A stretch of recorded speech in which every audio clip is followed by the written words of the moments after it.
अस्सलामुअलैकुम। मोहम्मद अज़हर सिद्दीक अपने programme political diaries के साथ हाजिर खिदमत है। 14 जून 2022 बरोज़ मंगल। बहुत ज़बरदस्त तजर्बा है जनाब चौधरी परवेज़ इलाही साहब का। बजट के इजलास पे बिल्कुल ठीक किया उन्होंने कि जो पर्चे जाली पर्चे दर्ज किए हैं MPS के ऊपर वो वापस लें पहले, और बाकायदा एक मुआहदा हुआ है। ये क्रेडिट जाता है चौधरी परवेज़ इलाही साहब को। बड़ी इंटेलिजेंटली उन्होंने इस सारे मामले को डील किया। अगर वो चाहते, मैं सिंपल सी बात अगर वो चाहते तो इजलास हो सकता था, लेकिन जिस आसान तरीके से, और ये ज़रूरी है जो कुछ हो रहा है, मैंने आपको बताया नोटिस मैंने डाल दिया था, मैंने आईनी दरख्वास्त तैयार कर ली है और कल इंशाल्लाह मैं वो दरख्वास्त दायर कर रहा हूँ। टीयर गैस शेलिंग के हवाले से बैनुल-अक़वामी कवानीन साथ लगाए हैं, जो जराइम बनते हैं वो लगाए हैं, और साथ ये लगाया कि मैंने इसके लिए दरख्वास्त दी है जुडिशल कमीशन बनने की, क्यों नहीं बनाई जा रही है। ये वो सारे मामला जो है ना, और बजट का इजलास पास होना इतना आसान काम नहीं है।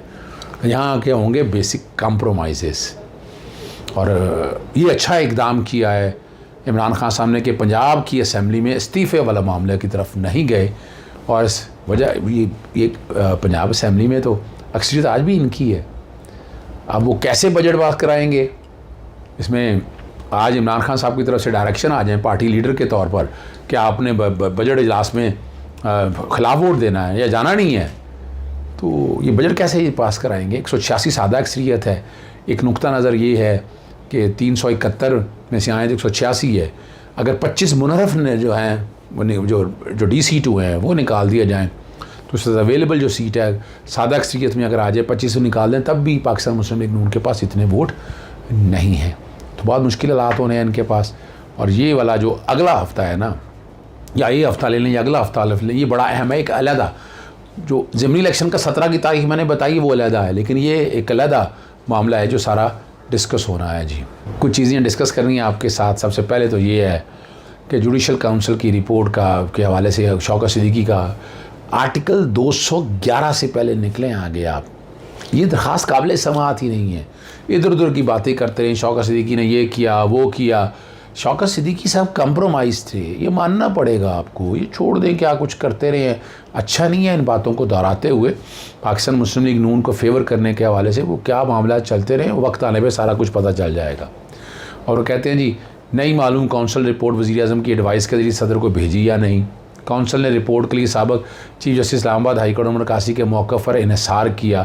जुडिशल काउंसिल को 2 अलग अलग मौक़ों पर इंक्वायरी करना चाहिए थे। मेरे मौक़िफ़ के ख़िलाफ़ गवाह बनने पर उमर कासी के ख़िलाफ़ रेफरेंस ड्रॉप कर दिया गया, और 3 रेफरेंस की कार्रवाई रोककर 4था रेफरेंस चलाया गया। आप अपनी गुजारिशात बताएँ। मुकदमा के मुताबिक हक़ाइक़ रिकॉर्ड पर हैं, रेफरेंस के इल्ज़ामत पर इंक्वायरी ज़रूरी थी, ये उनका कहना है। अब यहाँ जो बड़ा ज़बरदस्त है, सुप्रीम जुडिशल काउंसिल की रिपोर्ट के ख़िलाफ़ आइनी दरख्वास्त काबिल समाअत है।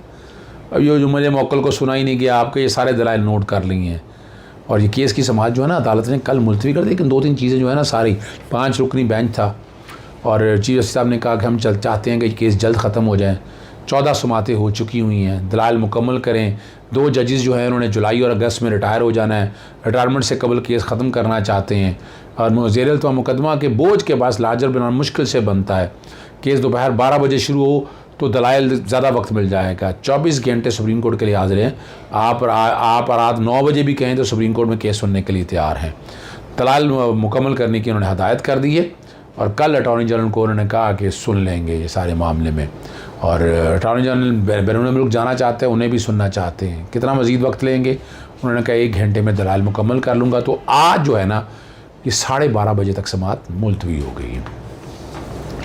सुप्रीम कोर्ट में जो है ना जी, बड़ा ज़बरदस्त काम जो किया है, लेट किया है, लेकिन बहरहाल अपील फ़ाइल कर दी है इमरान मुनहरफ अरकान के ख़िलाफ़। रेफरेंस खारिज होने का फ़ैसला जो है ना, और फ़ैसला गैर आईनी है। 11 मई को कौमी असम्बली में PTE के मुनहरफ ख़िलाफ़ रेफरेंस को खारिज किया। खारिज करने का फ़ैसला जो है वो गैर आईनी है, तमाम सबूत मौजूद हैं, फिर भी अदम शवाहिद की बुनियाद पर रेफरेंस खारिज किया। इलेक्शन कमीशन को जमहूरियत की बका के लिए हॉर्स ट्रेडिंग और फ्लोर क्रॉसिंग के ख़िलाफ़ फ़ैसला देना चाहिए था। इसमें बड़ी सिंपल सी बात मैंने आपके सामने बताई है, मैं फिर दोहरा देता हूँ कि इसमें तो इतनी एविडेंस मौजूद है सिंध हाउस में आना, फिर दोबारा मैं चला देता हूँ, फिर इनके टीवी प्रोग्राम राजा रियाज के, नूर आलम के, इन सब के वादे तौर पर रिकॉर्ड पे मौजूद हैं। फिर यही बात ख़त्म नहीं होती है। 3 अप्रैल को जब वो रूलिंग के ज़रिए डिप्टी स्पीकर तहरीक अदम एतमाद खारिज की गई थी, शाम एक इजलास हुआ था, उस इजलास में इन सब लोगों ने वोट डाले हैं। वोट का इम्पैक्ट हुआ यानी इंटेंशन बड़ी क्लियर, एक पार्टी छोड़ के दूसरी पार्टी ज्वाइन करना, ये सुप्रीम कोर्ट बड़ा मुश्किल है इस सारे मामले को देखा जाए तो। ये जितने भी कार्रवाई हो रही है ना राजा रियाज के हवाले से, इसकी अपॉइंटमेंट तो मैंने चैलेंज कर दी हुई है। वो बार बार मैं वो ख़त में बैकग्राउंड पे चला देता हूँ कि जहाँ ये बैठकर ये बात सारी सामने आएगी और वहाँ पर उसे आप समझ सकते हैं कि हालात और वाक़यात किस तरफ चल रहे हैं, और वो बैकग्राउंड में मेरा ख़त चल रहा होगा। इसी तरह जो मैंने तशद्दुद और लाठी चार्ज करने का मामला, जुडिशल इंक्वायरी के लिए मरासला लिखा मैंने, और वज़ीर आज़म, वज़ीर आला पंजाब और वज़ीर आला सिंध को लिखा है। पुलिस की जानिब से गैर कानूनी अहकामात किए गए, एहतजाज करना कारकुनों का आइनी हक़ है, और बेगुनाह कारकुनों पर तशद्दुद और लाठी चार्ज किया गया। इस मामले पर judicial inquiry under the Pakistan commission of inquiry act, हो सका तो Pakistan commission of inquiry act 2017 background पे चल जाएगा, ताकि आप समझ सकें। यहाँ टीवी पे जो प्रोग्राम आया, जो बात हुई इस हवाले से, बी पर चला, ज़रा वो सुन लीजिएगा। और अब आपको बताएं कि पीटीआई के लॉन्ग मार्च के दौरान कारकुनों पर तशद्दुद और लाठी चार्ज का मामला, अजहर सिद्दीक एडवोकेट ने जुडिशियल इंक्वायरी के लिए मुरासला लिख दिया। मुरासला वज़ीर आज़म, वज़ीर आला पंजाब और वज़ीर आला सिंध को लिखा गया है। इसी बारे में जानेंगे मोहम्मद इशफाक से। मोहम्मद इशफाक, बताइएगा मुरासले में मज़ीद क्या कहा गया? आपको बता रहे हैं कि लॉन्ग मार्च के हवाले से पीटीआई के लॉन्ग मार्च के दौरान कारकुनों पर तशद्दुद और लाठीचार्ज का मामला, अजहर सिद्दीक एडवोकेट ने जुडिशियल इंक्वायरी के लिए मुरासला लिख दिया। मुरासला वज़ीर आला और वज़ीर आज़म और वज़ीर आला सिंध को लिख दिया गया। इसी बारे में जानेंगे मोहम्मद इशफाक से। मोहम्मद इशफाक, आगाह कीजिएगा। बिल्कुल, जुडिशियल एक्टिविज्म पैनल के सरबराह अजहर सिद्दीक एडवोकेट की जानिब से ये मुरासला सदर पाकिस्तान, वज़ीर आज़म, वज़ीर आला सिंध समेत दीगर जो आला अफसरान हैं उनको ये भिजवाया गया है, जिसमें ये मौक़िफ़ इख्तियार किया गया कि पीटीआई के लॉन्ग मार्च के दौरान तहरीक इंसाफ के कारकुनों को वहशियाना तशद्दुद का निशाना बनाया गया और पुलिस की जानिब से गैर कानूनी अहकामात जारी किए गए। एहतजाज करना और कारकुनों का आइन और कानून के मुताबिक उनका आइनी हक है, लेकिन इसके बावजूद बेगुनाह कारकुनों पर तशद्दुद किया गया, लाठी चार्ज किया गया। मरासले में ये इस्तदा की गई है अजहर सिद्दीक एडवोकेट की जानिब से कि फौरी तौर पर इस मामले पर जुडिशियल इंक्वायरी करवाई जाए और जो जो जिम्मेदार अफसरान और अहलकार हैं उनके खिलाफ कानून के मुताबिक कार्रवाई की जाए। मरासले में ये भी मुतालबा किया गया है कि सैकड़ों जो तहरीक इंसाफ के कारकुनान थे जो पुरअमन एहतजाज कर रहे थे, लॉन्ग मार्च कर रहे थे, उन पर यह तशद्दुद किया गया है और आला सतह कमीशन बना के इस मामले की जुडिशियल इंक्वायरी करवाई जाए ताकि इस मामले की तहकीकात हो सके और पता जिम्मेदारों का तयन हो सके। ये मरासला सदर पाकिस्तान, वज़ीर आज़म, वज़ीर आला सिंध को भिजवाया गया है। जी मोहम्मद इशफाक, आप हमें आगाह कर रहे थे, आपका शुक्रिया।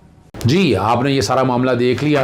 बड़ा अहम इशू है। NA 240 में ज़िमनी इंतखाबात हो रहे हैं। आज़ाद उम्मीदवार ने अचानक इंतखाबी निशान तब्दील करने की अदालत से रजू कर लिया, दीगर को नोटिस जारी कर दिए, 29 जून का जवाब तलब कर लिया, काबिल समाअत होने से मुतल्लिक भी दलाइल तलब कर लिए, फौरी मुलतवी करने की दरख्वास्त मुस्तरद कर दी है। 3 दिन बाद इलेक्शन है, अदालत ऐसे कैसे इलेक्शन रोक सकती है?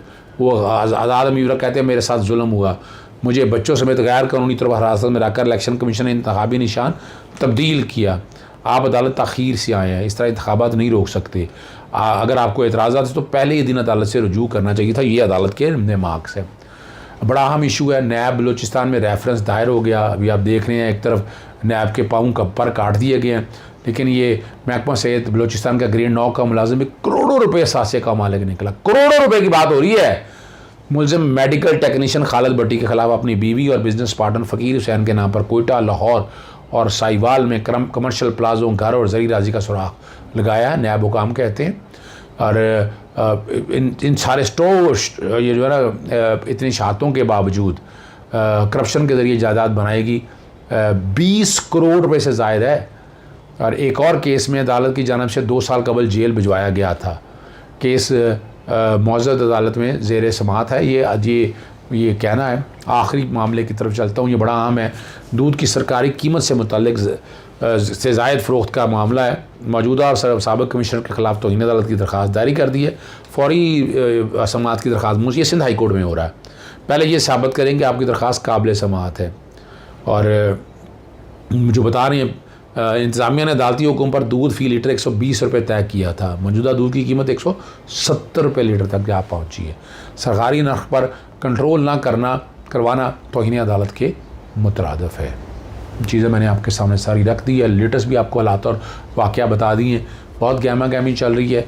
वफाकी बजट भी मामला था और सूबाई बजट भी। तो सूबाई हुकूमत पे बहुत से कंप्रोमाइज़ होने वाले जा रहे हैं। इजाज़त चाहता हूँ। अस्सलाम वालेकुम। अल्लाह हाफ़िज़। पाकिस्तान जिंदाबाद।